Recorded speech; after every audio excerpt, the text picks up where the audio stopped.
Oi, galerinha! Eu voltei. Agora a gente vai falar então de Émile Durkheim, Karl Marx e Jean-Jacques Rousseau, ok?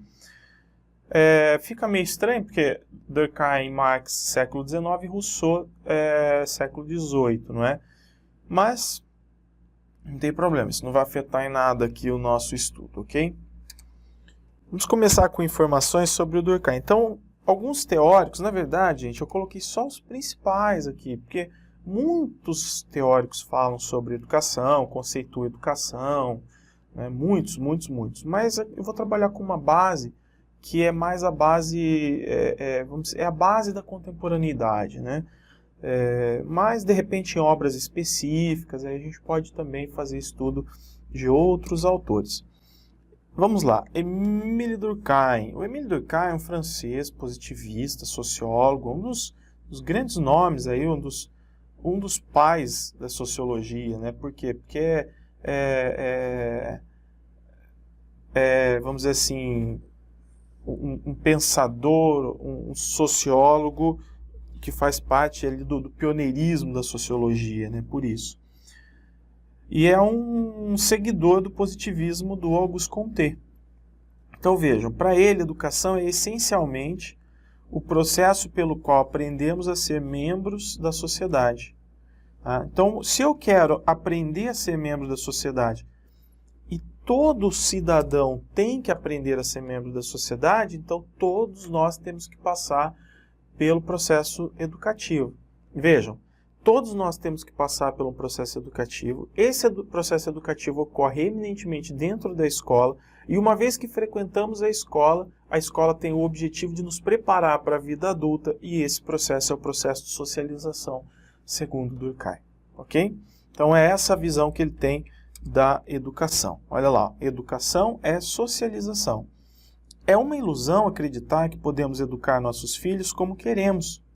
E afirma que existem certos costumes, regras que precisam e devem ser obrigatoriamente transmitidos no processo educacional, gostemos ou não deles. Sociologicamente falando, se você já estudou o Émile Durkheim, você vai ver que o objeto de estudo da sociologia durkheimiana são os fatos sociais, né? O Durkheim analisa os fatos sociais, ele analisa o que acontece na sociedade. E o que acontece é que, quando o sujeito chega até a sociedade, ele encontra uma sociedade pronta já. Uma sociedade com regras, com valores. Qual é o papel de todo sujeito? Se adequar, se adaptar a essa sociedade já existente, já presente. Inclusive, ele fala das formas de manifestação dos fatos sociais, né? A partir da coerção, a partir da generalização, enfim. Então, não vou estudar aqui especificamente a sociologia do Durkheim, que não é o momento, mas a questão é, quando nós chegamos na sociedade, já existe uma sociedade pronta, e o meu papel não é querer mudar e transformar, meu papel de cidadão é se adaptar a essa sociedade, me preparar para viver a vida adulta, para aprender a respeitar as regras, os valores que já são vigentes, ok? A base, portanto, é o positivismo do Auguste Comte. Beleza? A tarefa da educação seria então o quê? Buscar soluções para a crise da burguesia do final do século XIX, que lutava para continuar como detentora do poder político e econômico. Aqui nós temos dois pontos importantes, tá? Dois pontos importantes. Não vamos nos esquecer de que a escola é, na verdade, um projeto burguês. A burguesia criou a escola sistemática, intencional, justamente para preparar o filho do burguês para ele continuar exercendo o seu papel ativo e influente na sociedade. Então, a princípio, a escola é um projeto burguês. Depois, o Estado vai concebendo a educação como um direito de todos e assume o papel de oferecer educação a todos por meio das escolas públicas. Mas, a princípio, é um projeto burguês. Um outro ponto importante que nós temos que analisar, referente ao Durkheim, é que na sua sociologia, nos seus pensamentos sociológicos, ele vai dizer que toda sociedade passa por alguns momentos de transição. É comum que existam momentos turbulentos, momentos de indefinição. E o momento de transição é um momento em que a situação não é normal. A situação, ela dentro da situação de mudança de momentos, de períodos, de situações, enfim, nós temos conflitos, nós temos turbulências sociais, né? Toda a sociedade passa por isso. A educação é vista, então, como um processo importante aí. Por quê? Porque a educação prepara o sujeito, inclusive para viver esses momentos turbulentos. A educação capacita o sujeito, inclusive, para resolver esses problemas turbulentos. É natural que existam períodos de instabilidade, quando nós temos certas mudanças. Por exemplo, quando a sociedade europeia, principalmente começa na Inglaterra e depois vai se difundindo para outros países, a Revolução Industrial, o momento em que os países que se inserem na Revolução Industrial, o momento que eles vão passar é um momento de transição. Então vai ter, vamos dizer assim, uma dificuldade de se entender esse momento logo no início. É difícil entender, né, que momento é esse, afinal. Então, geram revoluções, crises econômicas, crises de identidade. É um período de transição. É comum isso para o Durkheim. Todo país, em algum momento, vai passar por um processo de transição econômica, política, estrutural, etc. E isso vai gerar conflitos e tudo mais. A educação acaba sendo também um suporte para a própria população nesse sentido, ok? Para o país, para a estruturação de uma sociedade, para enfrentar essas crises. Seu pensamento refletia diferentes educações. Cada casta, que pode ser casta ou classe social, tá? Ou grupo social, deveria ter sua própria educação para adequar cada um aos seus meios específicos de vida. Aqui é o seguinte, gente, quando coloca, né, que cada grupo social teria que ter a sua própria educação, o que o Durkheim está defendendo é as pessoas mais pobres têm que ter uma educação voltada para elas, para suas necessidades, enfim. As pessoas mais influentes na sociedade, etc., têm que ter uma educação diferenciada também para suas necessidades e interesses, tá? E aí a gente gera, obviamente, um desequilíbrio social, que naquele momento parece que o Durkheim não se incomoda muito com esse desequilíbrio. Mas, enfim, o que tem de essencial em Durkheim? A escola forma o sujeito eminentemente. Ela é a instituição formadora. Tá? Ela é a instituição formadora. Todo mundo tem que passar pela escola para ter uma educação sistematizada e ser preparado para poder viver a vida adulta, ok? Continuando. Marx. Só lembrando que Durkheim defende, então, a adaptação do sujeito à sociedade já pré-existente a ele vigente. Esse sujeito não é formado para lutar contra as forças e contra a dominação de determinados grupos, tá? Não se fala em revolução, não se fala em luta de classes, não se fala em transformação social, nada. Tudo está voltado para a ideia de adequação, de adaptação à sociedade. Maravilha. Visto isso, a gente passa agora para um filósofo totalmente diferente, né? O Marx vai entender que a sociedade não é, na verdade, um campo orgânico, todo organizado, com as suas funções, e que em alguns momentos pode passar por um momento de desorganização, de transição, que é normal, mas que tudo tende a se organizar para o Durkheim, né? Para os durkheimianos, tudo tende a se organizar, apesar dos momentos de transição, dos momentos de crise, de conflito. Mas a sociedade ela é concebida como se fosse um campo orgânico, um corpo humano. Cada grupo, cada instituição tem suas funções e isso funciona de forma harmoniosa. Para Marx não é nada disso. Marx, quando olha para a sociedade, enxerga um cenário de conflito, de luta de classe, em que cada grupo está lutando por uma parte do poder. Ok? Então, a educação é diretamente relacionada aos interesses de classe. Cada classe tem seu interesse. a classe dominante tem seu interesse, a classe burguesa, a classe dos produtores, dos donos de indústria, né? A classe dos operários, cada um tem os seus próprios interesses e e é normal que lutem por seus interesses. Conforme o conteúdo de classe ao qual estiver exposta, ela pode ser uma educação para alienação ou para emancipação. Então, a classe dominante vai formar o sujeito para alienação, vai formar o sujeito para que ele simplesmente se coadune, vamos dizer assim, à cultura, à ideologia dominante.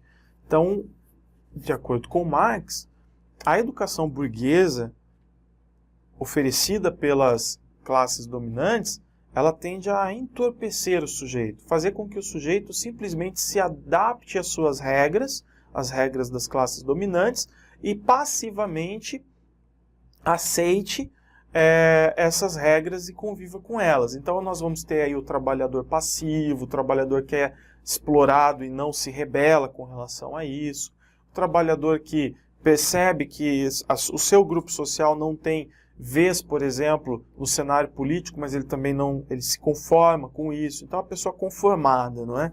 E já a educação para a emancipação é a educação proposta pela classe popular, que pelo menos teria que ser a educação proposta pela classe popular. Ou seja, nós temos que sair dessa condição de dominados e também buscar um espaço na sociedade, lutar por uma condição melhor de vida e de participação na sociedade.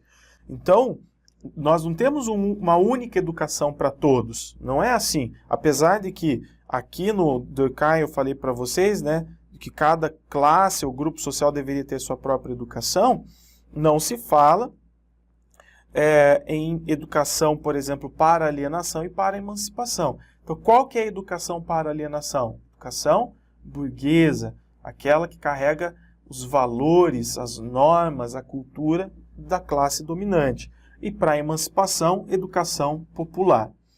Marx, a partir de seus estudos sobre as consequências da Revolução Industrial na vida dos trabalhadores ingleses, concluiu que o tipo de educação dado às crianças operárias era tão precário que só poderia servir para perpetuar as relações de opressão às quais as crianças e seus pais estavam sujeitos. Então, a educação era precária em que sentido? Era a educação para conformação, para que esses sujeitos fossem educados para serem explorados, para servir e para servir por valores reduzidos. Então, educação para conformação. Ok? Está aí a crítica do Marx. Tá? Está aí, então, a crítica do Marx. Por outro lado, a gente tem... Por outro lado, não. O Rousseau, gente, não vou analisar aqui, né, de forma muito... Mas o Rousseau é a base de todas essas discussões, né? Inclusive, um pouco do que existe nas teorias libertadoras, críticas, vem do Rousseau. O Rousseau é influência para o pensamento sociológico e filosófico do século XIX. Então, no que diz respeito à educação, inclusive, a gente, em aula específica sobre o Rousseau, em Sociologia da Educação, eu falo da obra do Emílio, né, em que o Rousseau fala, ele narra o processo de educação do garoto Emílio, ele coloca os pontos positivos, negativos, e ele dá toda a compreensão dele sobre o que é a educação e como deveria ser e tal. Basicamente, o posicionamento de Rousseau é esse aqui. Afirmava que nascemos fracos, precisamos de força, nascemos desprovidos de tudo, temos necessidade de assistência. Nascemos estúpidos, precisamos de juízo. Tudo que não temos ao nascer e de que precisamos quando adultos nos é transmitido pela educação. Então a gente nasce cru e depois vai se formando a cada estágio a partir do processo educacional. Seria para ele a educação responsável pela formação do cidadão em todos os sentidos, pois acreditava que o homem nasce bom, mas a sociedade o perverte. Então a educação é importante para que esse sujeito mantenha esse seu lado bom, né? mantenha essa sua qualidade inerente à condição humana, que vai se perdendo aos poucos nas relações sociais, ok? Óbvio que dentro do, se eu fosse falar, por exemplo, de um tratado russoniano sobre educação, óbvio que aí a gente pode falar de formas de educação, a gente poderia falar de métodos, poderíamos falar de organização de espaço, tudo aquilo que se aborda principalmente na educação infantil. Mas não é o propósito dessa aula, ok? Então nós temos 3 bases importantes, Durkheim, Marx e Rousseau. Aí eu pergunto para você assim, quando você olha, por exemplo, para a educação tecnicista, que quer formar o trabalhador conformado com a sua situação no mercado de trabalho, a base filosófica da educação tecnicista é mais durkheimiana ou marxista? Obviamente que é mais durkheimiana, mais positivista, não é? É formar o sujeito para se adaptar a uma realidade, a um status quo, a uma realidade previamente organizada para recebê-lo na condição de trabalhador apenas, para servir um sistema pré-organizado por uma elite, tanto política quanto econômica, não é? Já numa visão marxista, nós teríamos uma educação que iria bater de frente com esse sistema e lutar para que o trabalhador fosse muito mais do que um mero objeto da indústria a serviço do burguês, por exemplo. Tá? Vamos lá, continuando, a educação no Brasil. Aqui nós já vamos começar a ver alguns aspectos de educação no Brasil. Depois, numa outra aula, eu vou voltar a falar sobre aspectos sociológicos e filosóficos de forma geral, e a gente retorna de novo para a educação brasileira, tá? Tem esse vai e vem aí. Então, no começo do século XIX, do século XX, ó, o Brasil foi começo do século XX. O Brasil foi muito influenciado por liberais. Por quê? Um dos movimentos educacionais e pedagógicos que foram muito importantes no Brasil no século XX, no começo do século XX, foi o escola-novismo. Tá? Escola-novismo. Então, o que queriam os liberais? Os liberais queriam reconstruir a sociedade por meio da educação. Então, por exemplo, o grupo dos pioneiros da educação. O grupo dos pioneiros da educação são liberais, que querem reconstruir o país por meio da educação, querem transformar a realidade do país por meio da educação. Eles querem mais prosperidade na sociedade, na economia, etc., por meio da educação. Mas, apesar de valorizar a educação gratuita, universal, para todos, de qualidade, educação pública, etc., em nenhum momento eles vão falar de educação para emancipação e de luta de classes. O tempo todo é como organizar um cenário educativo, como readequar as leis educacionais para ter uma educação de qualidade para todos, mas sem falar de disputa ideológica, sem falar de luta de classes, sem falar de luta pelo poder e de embates ideológicos. Okay? Era um grupo de intelectuais, Fernando Azevedo,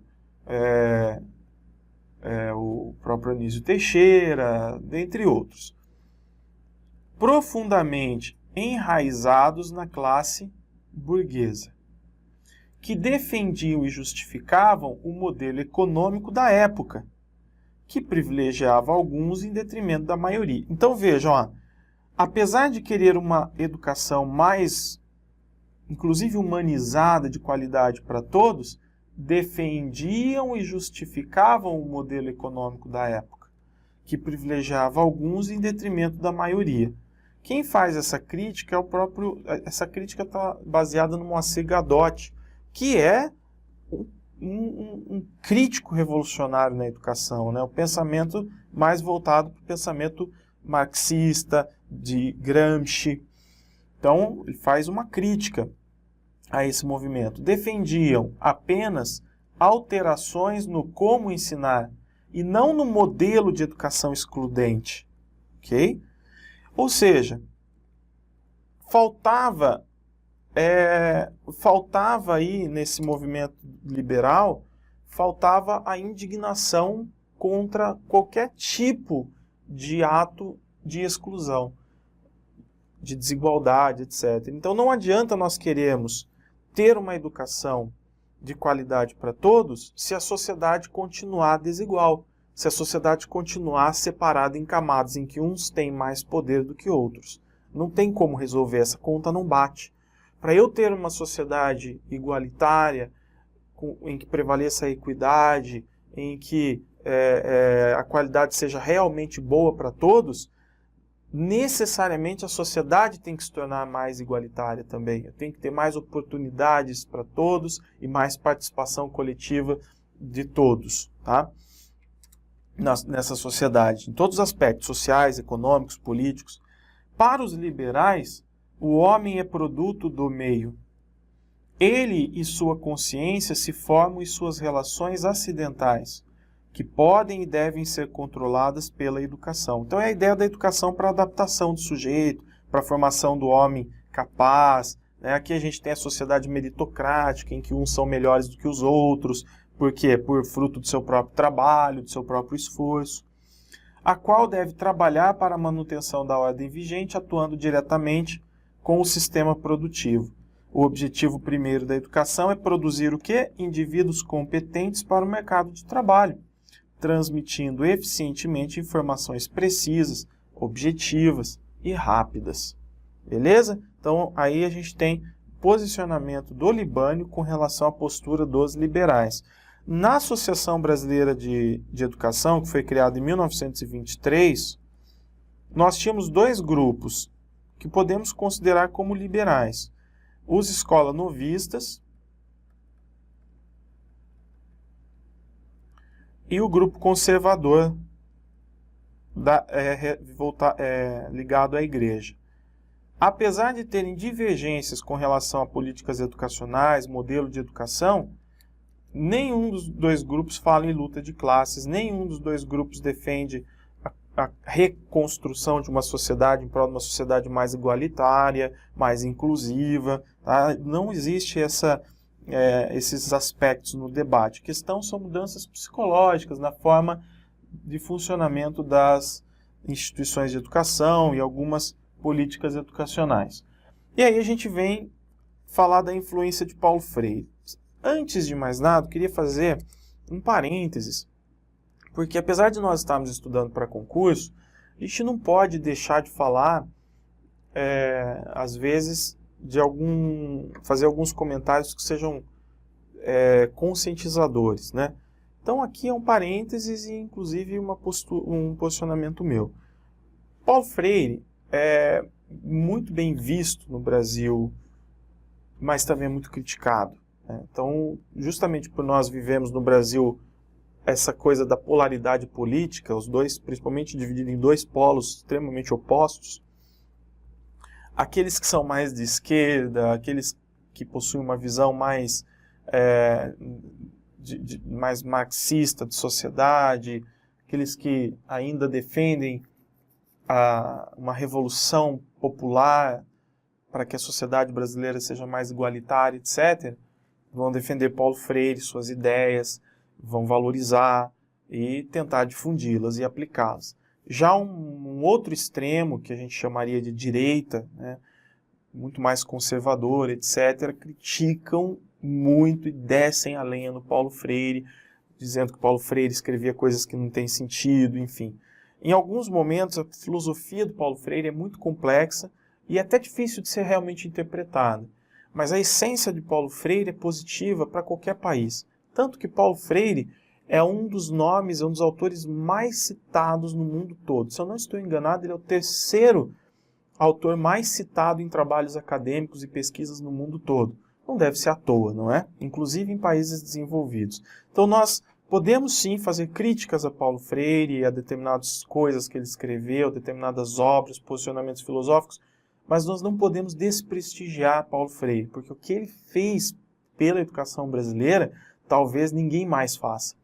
E um ponto importante é sair de uma região pobre, de processo de alfabetização. Não estou falando que Paulo Freire fosse pobre, tinha pai militar, a mãe não lembro se era educadora ou não, mas não vem de uma condição pobre, mas vem de uma condição de militante.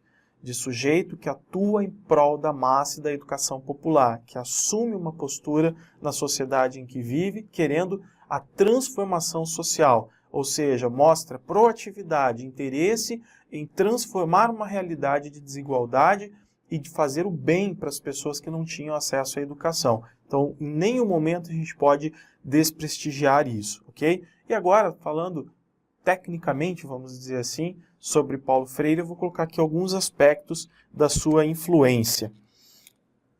Então, o primeiro ponto, a educação é o fator mais importante para se alcançar a felicidade. Então, Paulo Freire valoriza a educação não apenas como um instrumento para o sujeito. Olha que interessante isso, olha como é profundo isso. Com uma frase, a gente consegue entender um pouquinho dessa profundidade do Paulo Freire. Enquanto muitos conservadores e liberais viam a educação como um instrumento para o sujeito se adequar à sociedade, ou seja, adquira a educação e você vai se adaptar à realidade social, você vai se adequar, você vai ter chances no mercado de trabalho. Paulo Freire entendia a educação como um instituto que é muito mais importante do que isso.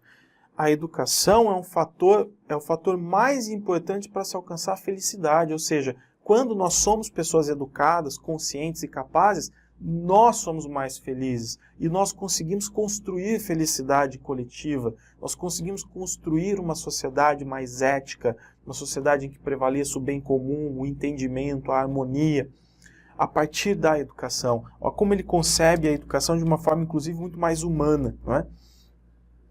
Ninguém educa ninguém. Ninguém educa a si mesmo.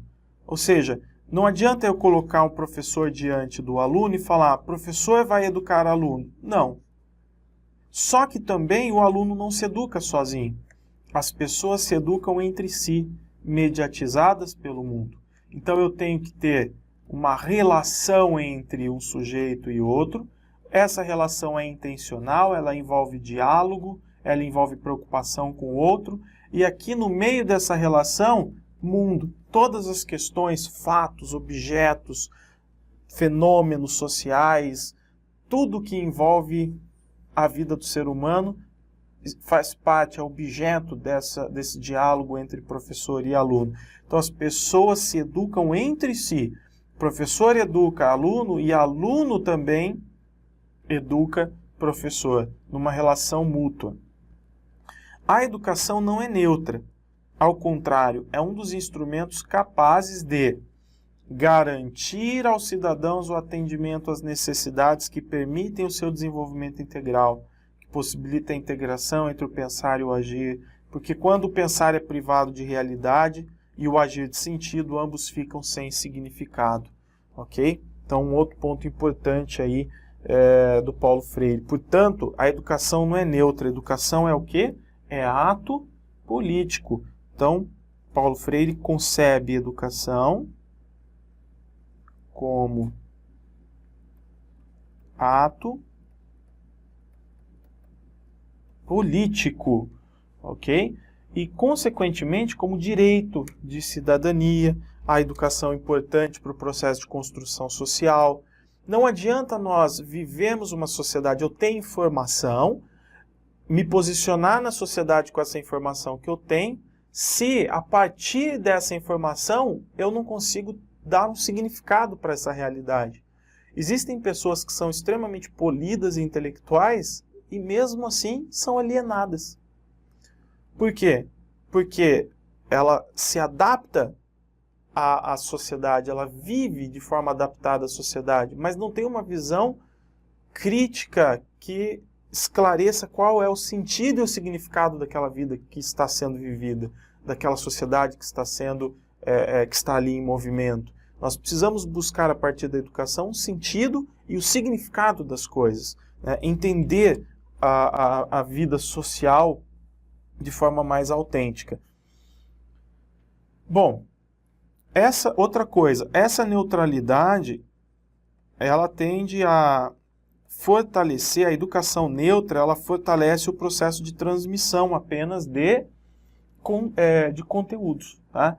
Então, a neutralidade favorece a educação transmissora de conteúdos apenas e descontextualizada.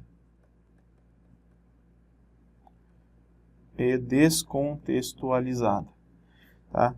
Ou seja, o que vale é transmitir conteúdo, é a educação bancária, mas sem buscar consciência da realidade vivida.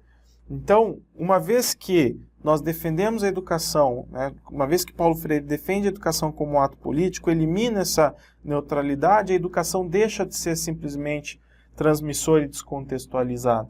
Ela passa a ser uma educação intencional, em que o aluno se torna ator do cenário em que ele vive. Ele é ser pensante ali, ele busca significado naquele contexto, né? E a partir daquele contexto. Ainda, minha presença no mundo não é a de quem nele se adapta, mas de quem nele se insere. É a posição de quem luta para não ser apenas objeto, mas sujeito da história. Temos que lutar por uma educação dialógica, pois só assim se pode estabelecer a verdadeira comunicação da aprendizagem entre seres constituídos de alma, prazer e sentimentos. Ou seja, o sujeito, a pessoa, ela não é integral, concreto, se a educação é meramente bancária. Então eu preciso adquirir uma consciência da realidade em que eu vivo, me emancipar, fugir do processo de alienação, para então eu me constituir enquanto um sujeito que luta, que compreende, que lê o mundo de forma adequada e que é constituído de alma, prazer e sentimento, né? Que é valorizado nesse sentido também. Bom, pessoal, eu vou parar por aqui, por quê? Porque na próxima aula a gente vai fazer algumas análises, tá? Então essa aula já está bem comprida. Na próxima aula eu vou fazer algumas análises para a gente terminar essa parte sobre educação. Vou falar um pouquinho do Morin, do relatório da Unesco e de um posicionamento do Emir Sader no Fórum Mundial de Educação. E a gente aí vai então para os aspectos filosóficos e sociológicos da educação. Até depois, valeu, um abraço.